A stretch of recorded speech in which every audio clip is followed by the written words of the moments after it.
Pak Bupati juga komit di dalam menuntaskan anak putus sekolah ini, sehingga beliau menyampaikan untuk 2023 kita zerokan anak yang putus sekolah ini. Makanya di 2024 kita masuk kepada mutu pendidikan. Jadi dengan adanya kita bertahap BKBM ini sudah terbuka, dan kita akan menambah di tahun 2023 ini. Kita akan anggarkan dananya, kita akan tambah. Makanya di setiap kecamatan itu kita minta ada PKBM yang berdiri di situ. PKBM ini bisa saja lewat Bundes. Baik, tidak dari harus program-program yang Pak Kadis sampaikan tadi, yakin nggak kira-kira Pak Kadis program ini berhasil? Jangan lupa subscribe The Malik Channel. Assalamualaikum warahmatullahi wabarakatuh. Waalaikumsalam warahmatullahi wabarakatuh. Pada hari ini saya berkesempatan untuk bersilaturahmi dengan Bapak Kadispora Kabupaten Kampar, Bapak Haji Aidil SHMSI. Beliau ini baru saja menjabat sebagai PLT Kadispora Kabupaten Kampar. Apa kabar Pak Kadis? Kabar baik, Tok. Semenjak kapan Pak Kadis ini dilantik menjadi pelaksana tugas Kadispora Kabupaten Kampar? Terima kasih, Datuk. Yang pertama saya ucapkan terima kasih, Datuk, sudah bersilaturahmi ke ruangan kerja saya, dan ini menjadikan motivasi yang terbaik bagi saya sudah bisa berkunjung ke tempat saya ini. Saya baru diamanahkan oleh Bapak Bupati Kampar, Pak Haji Kamsol MM, dari tanggal 1 Desember kemarin. Sekarang baru tanggal 16 Januari. Jadi makanya saya baru bertugas 1 bulan 16 hari. Sebelumnya Pak Kadis menjabat sebagai sekretaris ya? Ya. Untuk jabatan sekretaris berapa lama Bapak Kadis mengemban tugas sebagai sekretaris di Kadispora ini? Ya, sekretaris ini sudah kita jalani ini selama lebih kurang 3 tahun.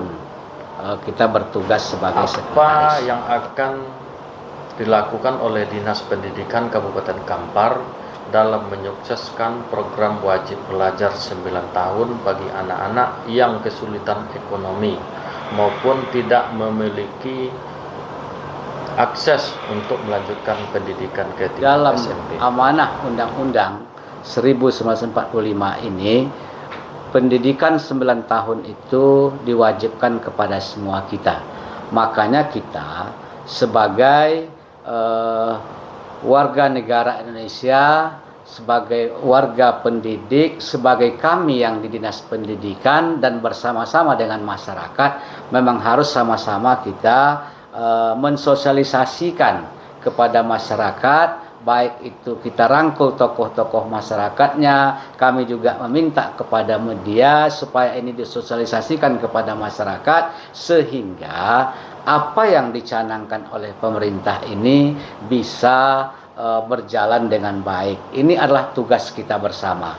Karena pendidikan ini tidak akan sukses oleh Dinas Pendidikan saja. Makanya semua pihak, orang tua murid, tokoh masyarakat, rekan-rekan media, ini sama-sama kita. Mari sama-sama kita memajukan pendidikan yang ada di Kabupaten Kampar ini. Saya yakin dan percaya dengan kita bersama ini pasti kita bisa.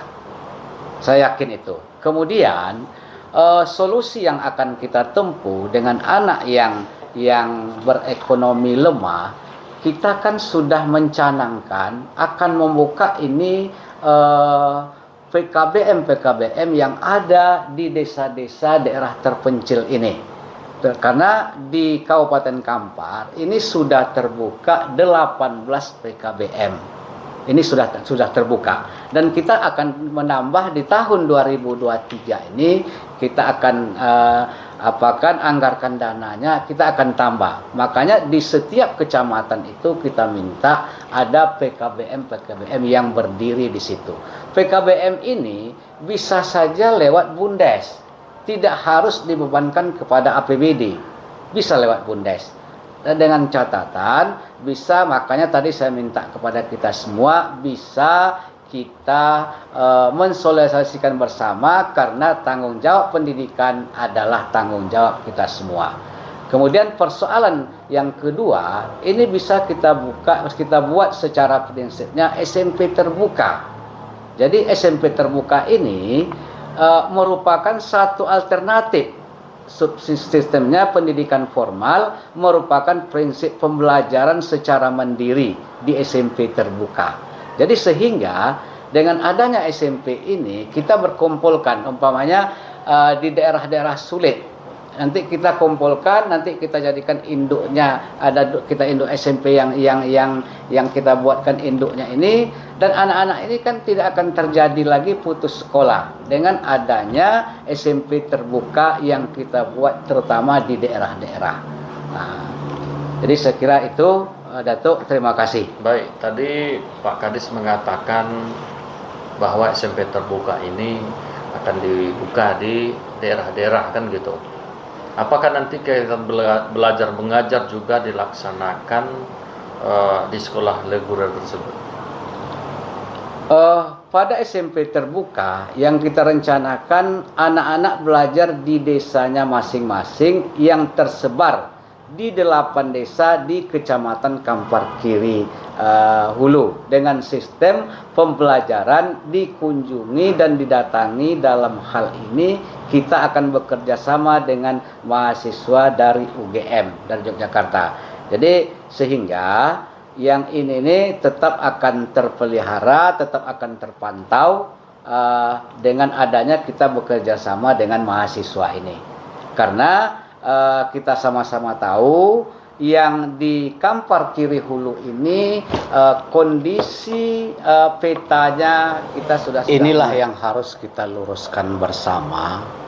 Jadi saya sebagai PLT Kadis Dispora Kabupaten Kampar menghimbau kepada seluruh masyarakat dan terutama kepada kita semua tentang sekolah terbuka ini bukan saja kita sekedar mengantongi ijazah, tapi kita meminta kepada semua pihak dan kepada semua anak-anak kita sampaikan kepada semua masyarakat, kita ingin anak-anak ini bertujuan untuk ada semacam keterampilan. Di samping dia punya ijazah, dia punya keterampilan seorang lulusan SMP. Karena yang lulusan SD tentu sesuai pula dengan kemampuan dia. Yang lulusan SMP sesuai pula dengan kemampuan dia. Makanya kita berkeinginan dan kami menghimbau kepada ini yang harus kita rubah mindsetnya bersama. Karena untuk kelulusan SMP ini minimal dia sudah punya keterampilan sesuai dengan kemampuan mereka. Makanya saya selalu sampaikan pada tahun 2023 ini sesuai dengan yang sudah disampaikan oleh Bapak Bupati Kampar, Bapak Bupati Kampar akan menzerokan ini tentang anak-anak yang putus sekolah ini. Sehingga dengan adanya zero anak yang putus sekolah, SMP terbuka ini kan tidak perlu kita laksanakan lagi. Ini sudah bisa kita full dengan yang sesuai dengan reguler yang ada sekarang ini. Kemudian kita juga menghimbau kepada kita semua, lulusan sekolah menengah pertama ini harus berketerampilan berpikir dan bertindak kreatif, produktif dan kritis, mandiri dan kolaboratif dan komunikatif. Tidak dapat dimungkiri bahwa keterampilan abad 21 yang akan datang di era 4.0 ini akan menuntut beberapa keterampilan. Makanya kita sebagai Dinas Pendidikan, kami menghimbau mari kita bersama di dalam mensukseskan ini. Dan kami menghimbau sekali lagi kepada masyarakat semuanya, terutama kepada rekan-rekan media, mari sama-sama kita sosialisasikan kepada masyarakat kita di Kabupaten Baik, Kampar. Pak Kadis, dari program-program yang Pak Kadis sampaikan tadi, Pak Kadis yakin tidak ini bisa sukses dengan baik. Terima kasih Datuk. Saya sangat optimis dengan program-program yang sudah kita buat ini. Karena kita punya SDM yang handal. Sesuai dengan keinginan Bapak Bupati Kampar, hendaknya pendidikan yang ada di Kabupaten Kampar ini bisa punya daya saing dengan daerah-daerah lain. Itu yang harapan beliau. Terima kasih.